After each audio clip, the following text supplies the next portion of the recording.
Alrighty, 5, 4, 3, 2, 1. Brandon, welcome to the Make Life Rich Movement podcast. Thank you so much for coming on. Thank you so much for having me. I'm so excited. Everyone, you are speaking with my mayor of New York, Brandon Hurd. He is the co-founder of PIKE, which is the new destination sharing app that you have always wanted but could never find in the App Store until now. I'm very excited to be speaking with Brandon because they just recently launched PIKE, and I think we are in for a really great conversation of building a community in one of the greatest cities in the world, New York City. So Brandon, tell me about your earliest memories of feeling really attached to New York and wanting to share it with others. That's a great question, and thank you for the introduction. That was a good pitch.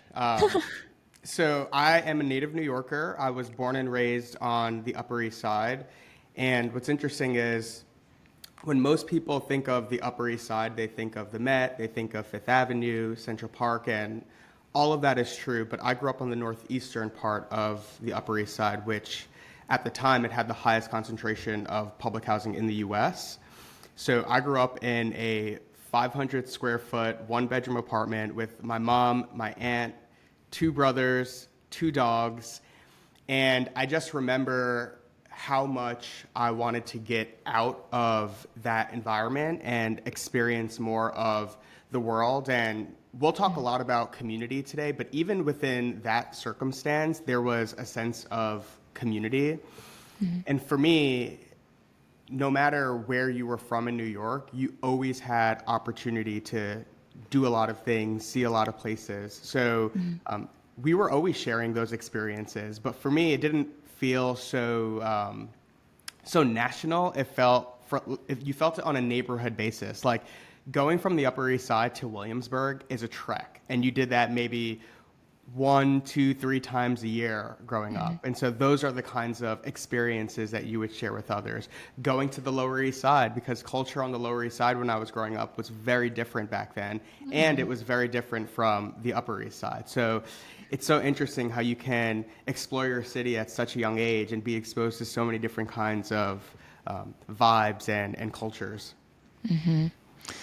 It's a story that is familiar to so many of us. I grew up in poverty, but was also very adjacent to what is the number 1 beach resort in America, Cape May, New Jersey. It's where a lot of really wealthy people from New York come vacation. Mm-hmm. And saying I was from Cape May never really felt like I was from Cape May because I actually grew up in a trailer park about 15 miles away from Cape May. And there was always a deep disconnect for me in experiencing it and enjoying it, but not really feeling a part of it, kind of feeling like an outsider that just happens to live nearby to where these amazing things are. But I enjoy so much that your New York has always been your New York, no matter the parameters that have changed around you and the ways the neighborhoods have been gentrified, and they've been gentrified. Let's not mistake that. Real estate developments can use all the marketing jargon they'd like. There's a very specific cultural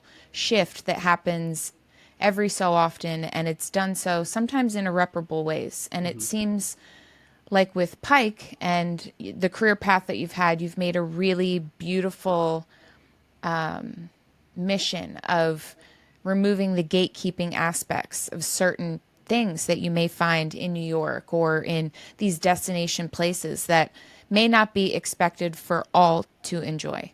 I know that was a conscious effort on your part, but can you tell us a little bit about maybe times you felt where you were kind of experiencing something that felt like it wasn't for you or was being gatekept, or it's for a different crowd of New Yorkers? Because I think everyone's had a moment like that, and it's integral to realize, one, if it happens to you when you're younger, what that can do to you and what that can make you feel like, and 2,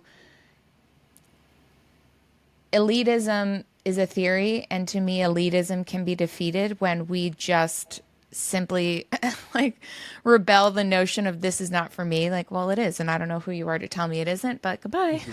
I'm going to go in here and I'm going to do what I want and I'm going to enjoy it.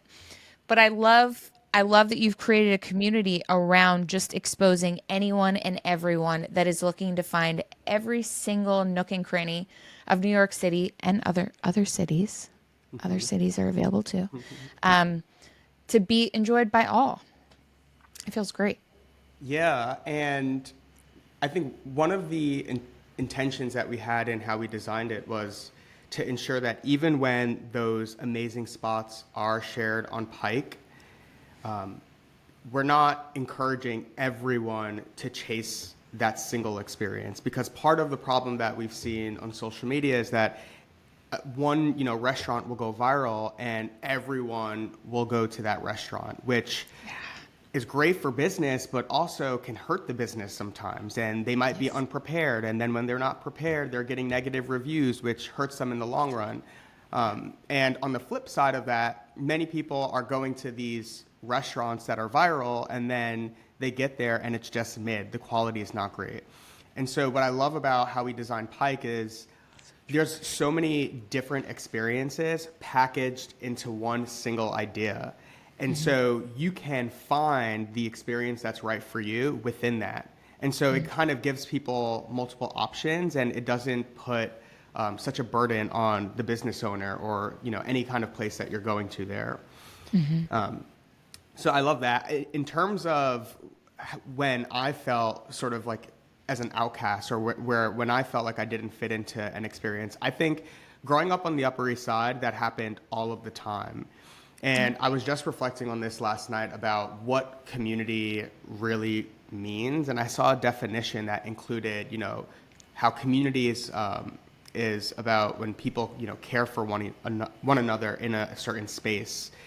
And the thing that is hard to reconcile about community is that not everyone in the community is going to care about you, right? But you will know those people and you will have a level of trust whether you agree with that person or not. And really, it's understanding how you have a singular shared identity. So when I grew up on the Upper East Side, there were certainly people who looked at me and definitely didn't want me part of their circle. And it's crazy to think about at such a young age when that happens. I did not have nice clothes when I was younger. I had hand-me-downs from my brothers. I There were times when I was so hungry at school, and a lot of people judged me because of that. But there were also people who didn't. And one of the jokes that I like to make about the Upper East Side is that you can be very poor and have extremely rich friends. And the irony behind that is, rich people want to do, rich kids, I should say, really want to do bad things, stuff that, they want to get into a little bit of trouble. And for me growing up, that's all we did. And we knew that rich kids had the money to pay for it. And so it was like this symbiotic relationship. And it's just funny how we found our community, our people through that journey. And these are people who are still my friends to this day. So, I love that. That resonates really deeply. There's always and especially for children, and we're old enough now to have at least experienced a little bit different of an upbringing where cell phones weren't like taking over our world and everything. And there was that moment where you did really connect because you were bored and you were a child and you went out and played and you went and tried different things every day and you did scuffle and get into little things. But I can recall times for myself where I understood there was a difference between myself and another child because of maybe the clothes they had on or what sneakers they were wearing or like where they went for dinner after school sometimes, and we rarely went out or did takeout or any of that sort of thing.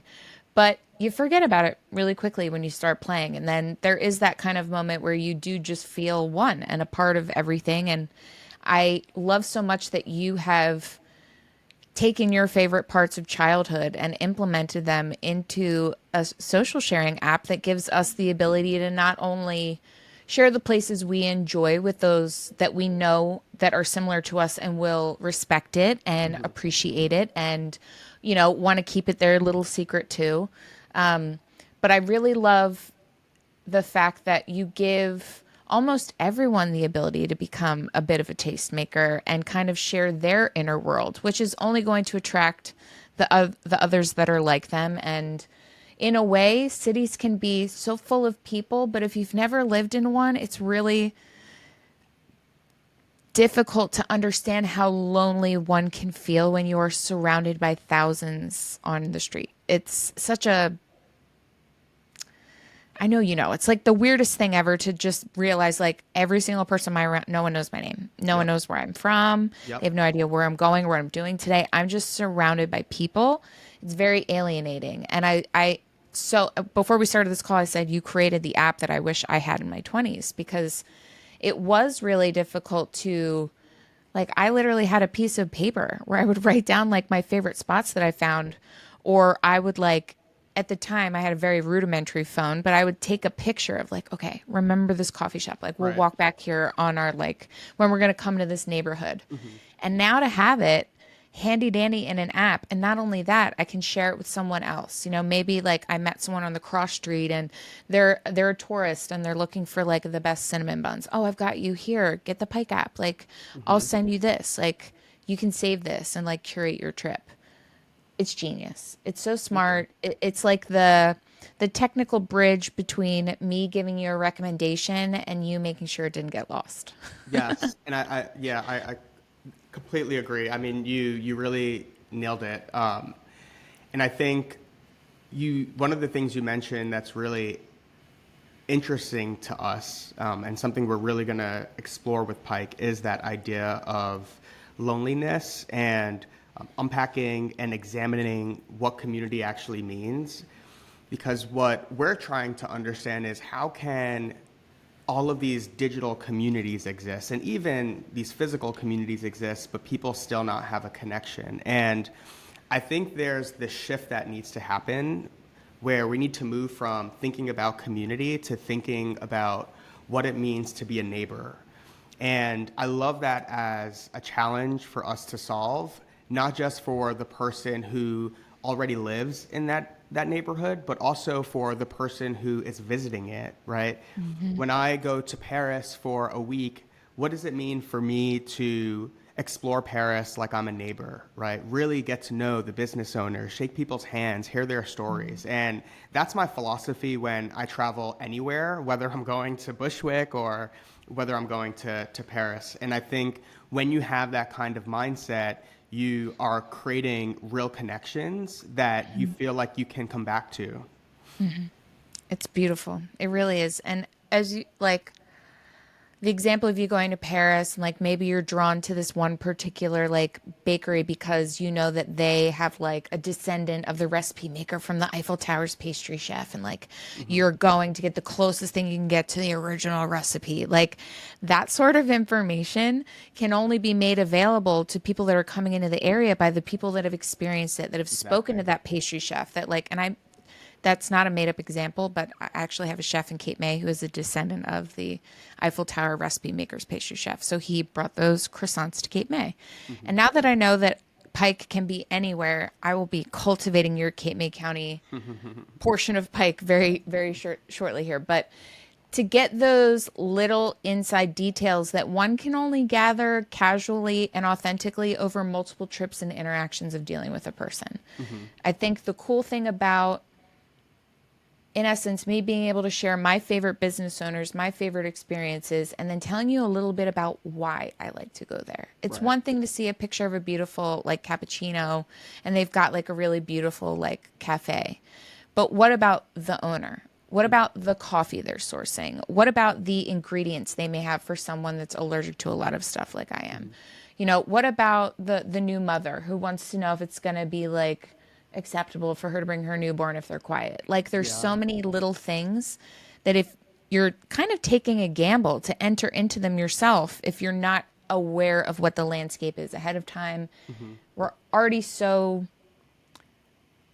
hesitant to try new things. I find it really rewarding that you can create an account and just very subtly pick and choose different things that other people have put out about their favorite places for you to go quietly try them on your own as well if you Hmm. aren't one of these outward people that like to share your destination. So I love that there's Hmm. something for both there. It seems like that relationship you were talking about of the symbiosis of the people having the information and like the kids that want to go play and they've got the money to spend. Like there's that beautiful little interaction. That feels like the community quotient to me, the respect Yeah.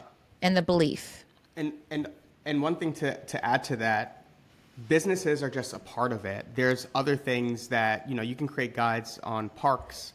Some of the guides that we're going to roll out are, places that feel safe to cry in public in New York, or places that have free bathrooms, or some of the more playful ones are when you want a night out but you're 30 and it's a Tuesday.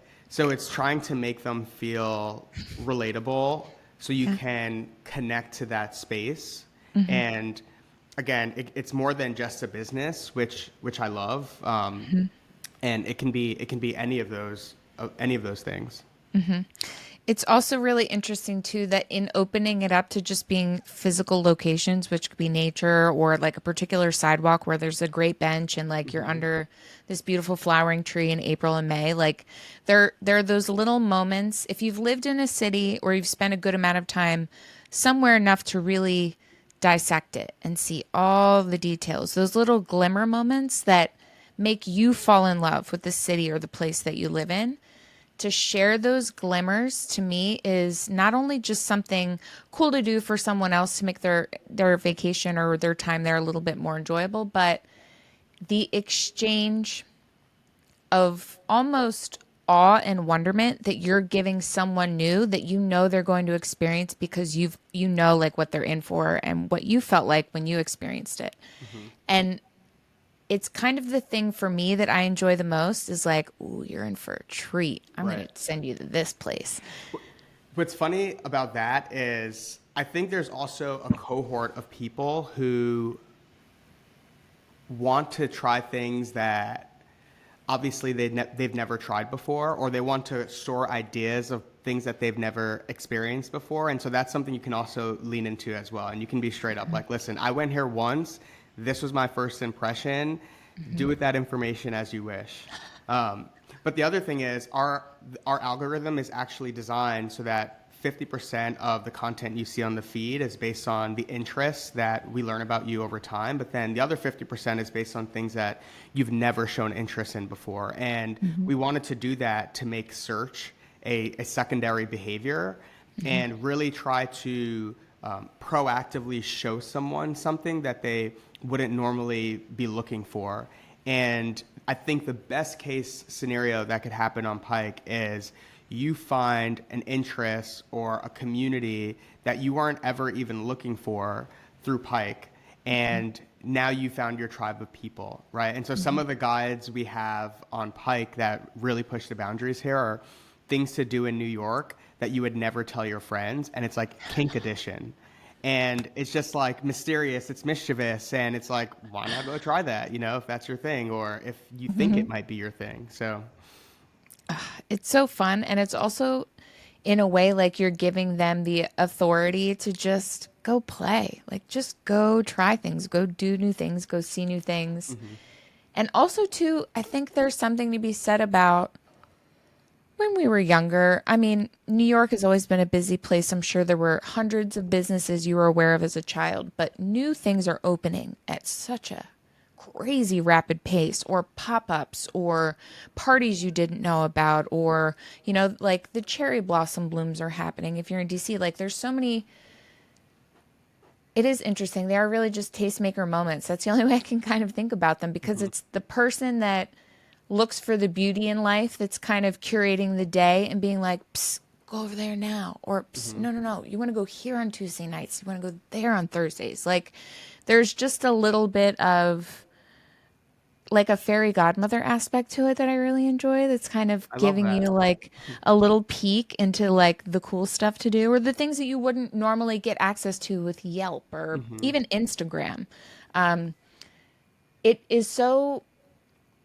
I think I want to step back for a second. Instagram gave the guides like a quick 3 months, and I really liked the theory of it because I have so many saved folders in my Instagram that are literally just for me to remember they exist. So when I'm in that city, I can go there. Okay. So your app is going to give me the ability to stop frivolously saving hundreds of pictures in a place to where I'll never look at it. I'll never touch it. I might remember on the airplane on the way there and like, oh crap, I have a folder for this. Let's like Mm-hmm. find something. But I love the thought of using Pike as a vacation planner or something that's going to mimic more of like a local's guide. You're going to give me, as you said, that neighborhood like panoramic of what I want to do, where I want to go to be like a local and not fall into the trap of tourism dollars or PR money that are going towards things that aren't really up my alley, but I don't know there's anything else out there. Right. Was that kind of a conscious thought process, just trying to expose some of the more authentic parts of all types of cities that aren't really benefiting from that overarching like spotlight on them constantly? Yeah, absolutely. And also, as you've probably seen in our discovery feed, you can change the location. So if you're going somewhere, you can change your location to see what types of experiences are there. Um, you know, all of most of what you see on Pike right now, it's user generated, right? So it's literally whoever signs up, the content that they're making. Some of what you'll see is the Pike owned content. So obviously we want to make sure that there was content on the app for when we first started. And part of our logic behind how we chose that content and those experiences was based on an array of communities that we wanted to make sure were reflected on Pike. And so we have literally like a crazy formula for how we figured this out, but we look at like what are all the different archetypes in New York? What are or honestly anywhere, right? What are the different use cases? And I think the real magic as Pike continues to grow up will be in how niche and bespoke the content gets.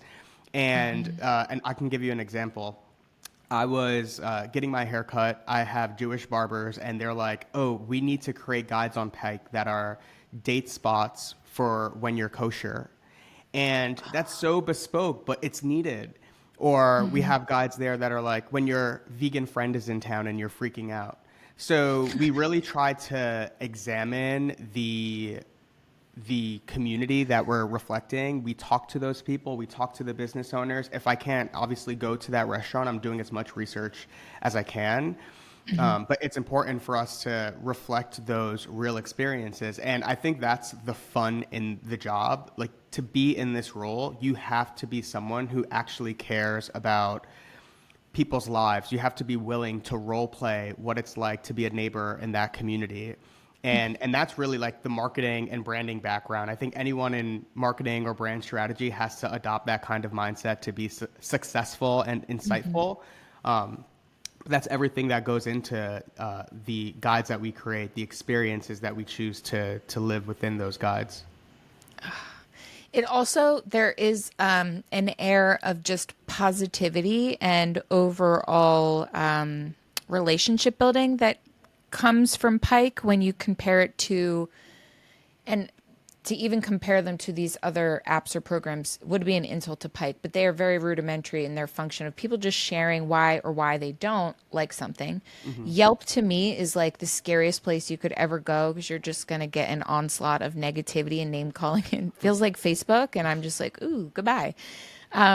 And again, Facebook, it's always someone, they didn't give me enough napkins in my to-go bag. And I'm like, okay, great. What about the atmosphere? Like, can we get any kind of positive comments here? So I love so much that there is this environment of tell me about what you love.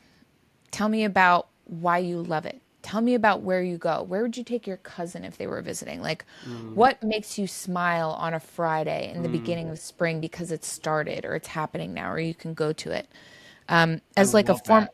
that. But do you know what I mean? Like, especially, I hate to keep harping on a city because this can be used anywhere. And the same notion of sharing what you love about your town and where you're from is the underlying glue of Pike. It is, of course, you want people to love where you're from. Everyone gets really excited to share their favorite things. And, oh, this is where I played when I grew up. And this, like there's a nostalgia to sharing the reason why you love where you grew up. And nostalgia is something that I think people just sorely underlook at the power of it. And even for me, like I moved out of Philadelphia 2.5 years ago back to where I'm from in Cape May. It is, I could lay on the ground right now in the middle of the road at night with $35,000 laying on my chest. And I would wake up with a blanket on me and just a Mm. note like, sorry, you look tired. Here's a blanket. You know, like it's boring. There's literally no one here, nothing here to do.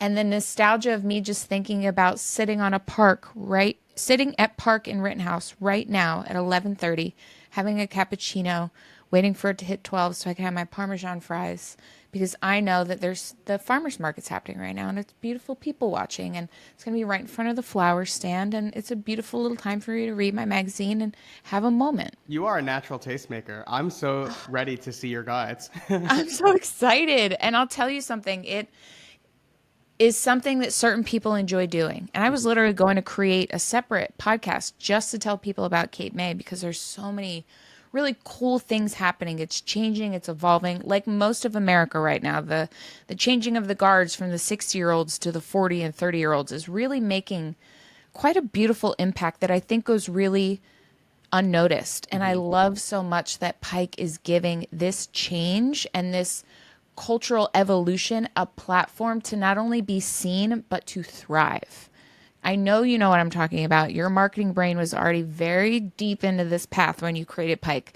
So, talk to me about that, the evolution of communities, the evolution of where we spend our time, and why we want to highlight these places that are kind of evolving and growing. Mhm. That's a really good question, and I think for us, we have been asking the question, what role does Pike want to play in this idea of community?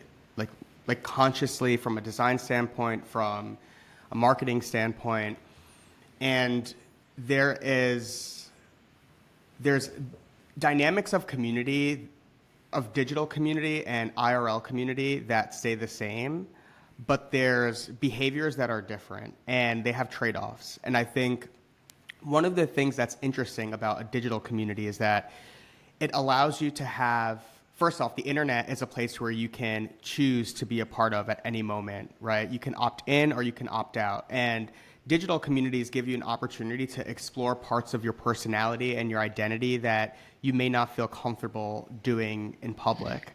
And if you feel judged because of that, you can delete your account, you could delete your comment. So it's kind of easy. In real life communities there's a bit more pressure, but the value is higher when you create that kind of connection. And as a marketer and person who worked in branding, we often got asked by huge brands to help them figure out how to create community. And I spent a long time trying to crack this. And what I landed on was that this notion that community is the pizza party that happens after the soccer match. And your job as a brand is to make sure that everybody has an invitation, right? And that's it. And the magic for that person is to go to that pizza party and decide if it's a place where they feel like they belong, right? Because you're not always going to belong in every community that shares a similar interest, and that's okay. And so I want to tell people who's listening, like, it's okay to show up at a community and feel like you don't belong because that's actually part of the journey. That's part of the process in discovering who you are. And the benefit of the guides on Pike is, it's all wrapped up into one idea. And so if a certain place within that guide is not giving you the belonging factor that you're looking for, you can still go to the next place within that guide and maybe you'll find it there. So that was certainly something that we intended for. And I think we've also realized that the IRL events are huge and we're going to do a lot more of those. And even for our launch party, we had celebrities there, we had influencers, we had some of my neighborhood friends, we had my business partners, there were people from brands. And that night, a journalist came up to me and said to me, She said, I've been to a lot of events like this, but this is the first event I ever felt like I belonged. And that meant so much to me because whenever I throw a house party or whenever I invite someone into my circle, I have one rule. And that rule is they have to make you feel like they've known you their entire lives.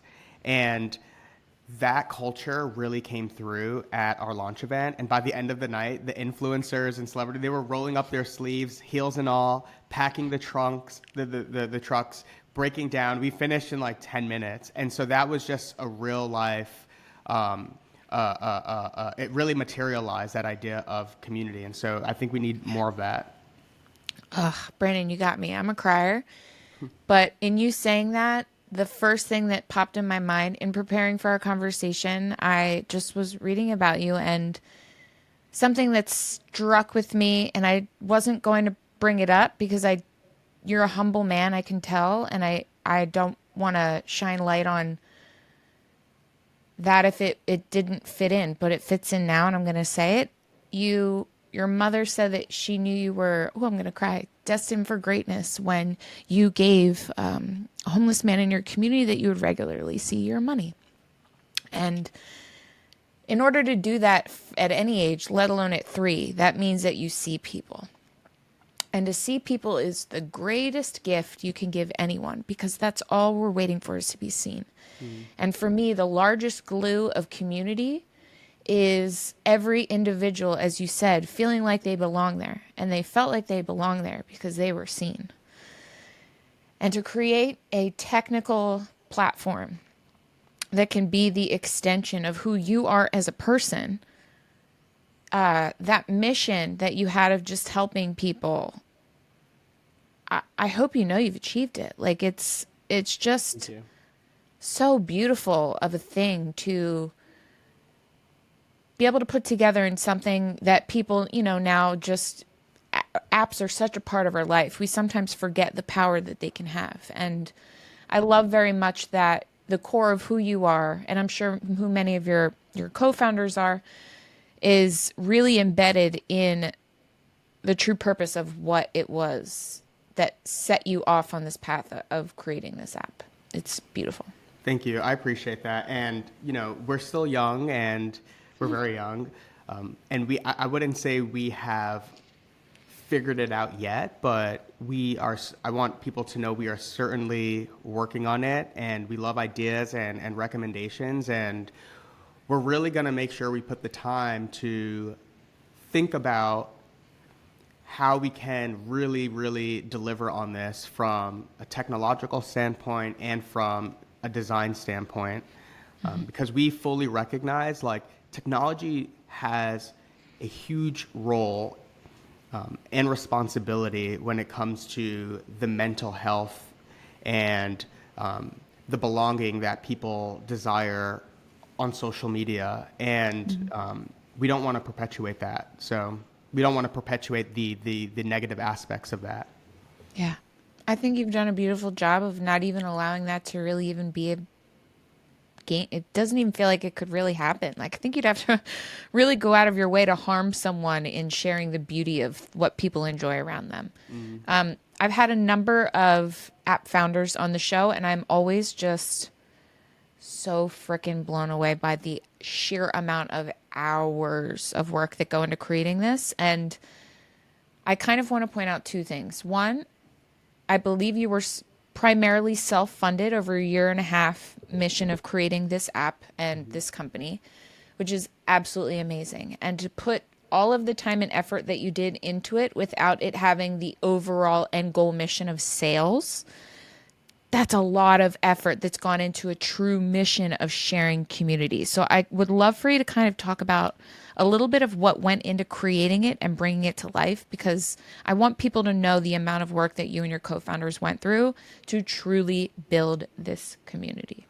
Yeah, I'm really glad you asked that question because I think there's always this tension between revenue, right, driving business versus building something that will truly give meaning to people and not be so revenue focused. And I feel very fortunate because my two co-founders are actually in the world of finance. So um, one of my co-founders, Vito Pagano, he at a very young age got promoted to a very senior level at Bank of America, and he decided to leave and start his own company. And he hired his boss, who he hired his boss later on, who was the head of. Oh man, I'm gonna butcher it, but he was the head of North America for Visa for a specific division, Cool. and so they're both finance people, and that's Pete Daly. And Vito started and sold the country's largest credit card auditing services in 2016 to private equity. So I say all this because these people understand money and I understand brand. And a lot of the debates that we have in the room are about finding the right balance. And these are debates that we've had for the past year, but every single time we have a conversation about it, we each are learning from one another about its importance. And it's so interesting to see them start to use branding language and buzzwords. And now I'm starting to understand their language. And so we've really, we have stuck our foot in the ground and said, like, we are not trying to make any money off of this no time soon. Like, we want there to be a culture on the app. We want people to create this culture on the app. And when we do come out with revenue opportunities, we're going to be very intentional about what advertisers can do on our platform in a way that still provides value to the user, as opposed to it just being a blanket sort of ad. But the thing that actually excites me the most about our business model is a royalty model that we're going to introduce next year. And what that royalty model will do is give high value users or creators an opportunity to earn money off of their recommendations. And the reason why we wanted to do this was because so many people share their recommendations online for free. I mean, I've seen influencers that have 3.2 million followers. They go to St. Barth's and their fans are like, hey, share with me your itinerary. And so they post a photo and then they post a carousel of like their Google Doc screenshots. And it's like, well, what do you want people to do with that? Bookmark it, screenshot it, put it into an Excel spreadsheet, and you're not making money off of it. So the only time creators get paid for their recommendations is when it's a restaurant asking them to promote them, right? Or it's like a commissionable link. And so we wanted to remove that and put the taste back into the hands of tastemakers and encourage them to share that. So when you reach a certain threshold of engagement on guides, you will start to make money the same way artists make money off of the amount of streams on Spotify, or content creators make money after a certain number of views on YouTube. Thank you. I think, okay, so you've got, at the very least, big money knowledge behind you. And for you to just literally have dropped the casual bomb that you're going to be helping creators to make money off of their hard-earned time is kind of like an oxymoron. Like, no one would expect those two. It's like oil and vinegar. Like, why would we want to help anyone make money? But the fact that, like, you do have this very vast amount of knowledge that could turn this into probably $100 million company overnight with the typical model of how things have been done. And that was kind of like swoop to the side. And not only are we going to make it different, but we're going to compensate you for your hard time that you spent on this, because without the creator, the app Exactly. exists for just a short period of time and then it tuttles out again. So I love so much that you are putting not only effort into the creator, but supporting them financially, if only to keep the excitement alive in what they're doing. And I can say, as someone that used to host parties, I absolutely, if I were doing that right now, would be utilizing PIKE for this specifically, because that already makes so much sense. The people that would be having these kinds of events or doing pop-ups or, they would be the person already making these recommendations, already hosting these events, already going to the events that their friends are hosting. So I do kind of love, in a way, the PR girl in me from like 2008 to 2015 is like so obsessed with the fact that you brought that time period to life back again into an app, because things just got really messy, convoluted, overloaded when Instagram came around. It was almost like there were no more special things. There were no more special experiences. There were no more secret places. And I think in the noise now of the constant, oh, flip, flip, flip, post, post, post, I'm here, I'm there. As you said, it's great to see these things, but they go in one ear and out the other. You've forgotten about it like that because Yeah. you're just inundated. And I And love so much that you don't really allow that to happen.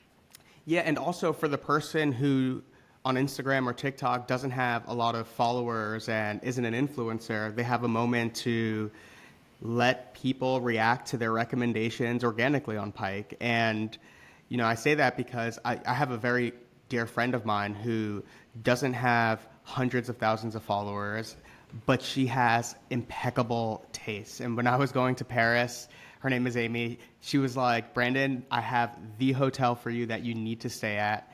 And it was the best hotel. It was my vibe. It was like she just knew me. And, I want to give people like her an opportunity to shine on Pike as well. So I think I'm confident that our business model will reward people like that. Yeah.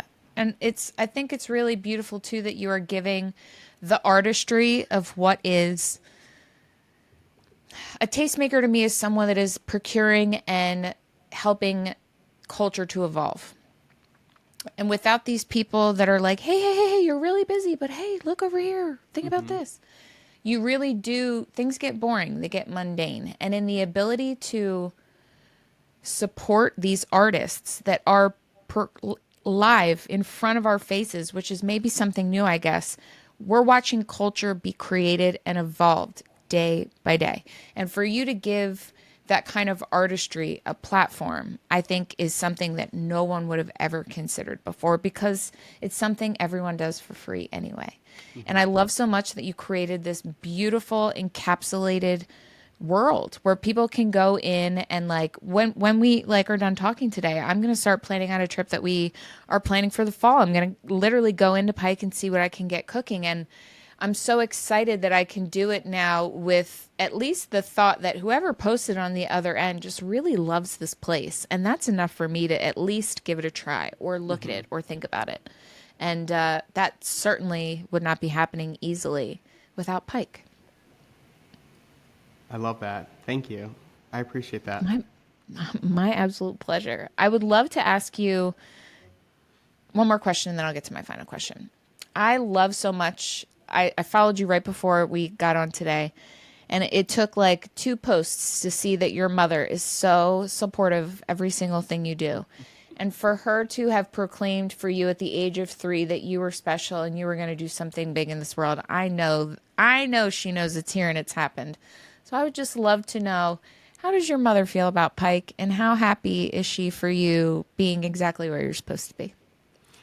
I mean, my mom she is my biggest fan. And I remember when I was contemplating whether or not I should quit my job. I was working at a very well-respected agency on a fantastic account. I mean, my career was like made. And I call her and I'm like, listen, I have this opportunity. It's been brewing for a long time. The doors have opened. This is what is at stake here, and this is what will be sacrificed. What do you think? And she just gave me all of the encouragement that I needed. And she said, what do you have to lose? Like, you are from New York, you're here. If things don't work out, I'm sure you can get back into the thing that you left. And you always have a backup place to stay. And I'm like, you know what, you're right. And so she reminded me that startups are hard work, but she gave me the confidence that me and my partners are in it for the long run, and we're going to be one of the few who will win it. Love that. And she is not wrong. Mrs. Heard, you are not wrong. You are correct. I'm Brandon, gonna you clip are. this and send to her. Oh, She's we gonna love will. Don't this. worry. My interviews are always a little bit more personal, but it just, my father was my best friend. He passed away 5 years ago, but he was always the one that I Sorry. would call to just be like, what do you think about this? What do you think about that? Like, he would have been helping me produce at this point for the show if he were still here. And you can spot those parents from a mile away when you have one. Hmm. And when I was preparing for our conversation, it just, your mother's smile lights up a room. You can tell how much she just loves you so much. And you know, the little boy that you were back then that was so spirited and happy to help everyone in his community. It was, born out of the love that she had for you and knowing what you could do. And I think it's important that we highlight those things because those are the things that are real and that's what matters. And Hmm. it's also beautiful that, as she said, she hoped that you would take the morals she gave you and run with them. And you sure as shit did because Pike is really cool and you're creating communities which will be around the world, which is so neat. And I just want to congratulate you. I think it's Thank awesome. you. Thank you. That means a lot. Thank you. So, my final question is this: Brandon, how do you make your life rich? That's a great question. Um, I think for me, it is. It's really about balance. One of the things I became really good at during the pandemic was creating boundaries. And I've had an interesting relationship with this word because I think online we're taught to think of boundaries as something you always protect. And I think in some cases that's true, but sometimes you have to change your boundaries a little bit. You have to move some of them over a few inches for new opportunities. And when I started this as an entrepreneur, I maintained a lot of my boundaries, and I realized that some of my boundaries got in the way of moving fast or being nimble or being in constant communication with my partners. And so you had to compromise some of those values, or maybe not so much compromise, but adjust them. So I think when it comes to making my life rich, it's really about understanding what balance looks like for me at this moment in time, making sure I'm getting my exercise in, making sure I'm eating healthy, finding the time to be outside and connecting with the people who and the business owners who I want reflected on Pike. Making sure I'm checking in with my family and my business partners and all of that. So balance. And a mentor told me this a long time ago, and it's always stuck with me. And he said, always read weird shit and follow interesting people. And so I really work hard to make sure I do that, even if it's just like sitting in my bed for an hour at night, reading poetry or reading an interesting book or seeing an interesting account online. Just making space for yourself and holding those boundaries and adjusting them when you need to. I love that. That's such a beautiful answer. Brandon, thank you so much. You are a treasure. Pike is going to take over, and I just can't wait to create guides around the world. So thank you so much for giving us all a place to do that and to be able to share. Thank you so much for having me. It was a pleasure.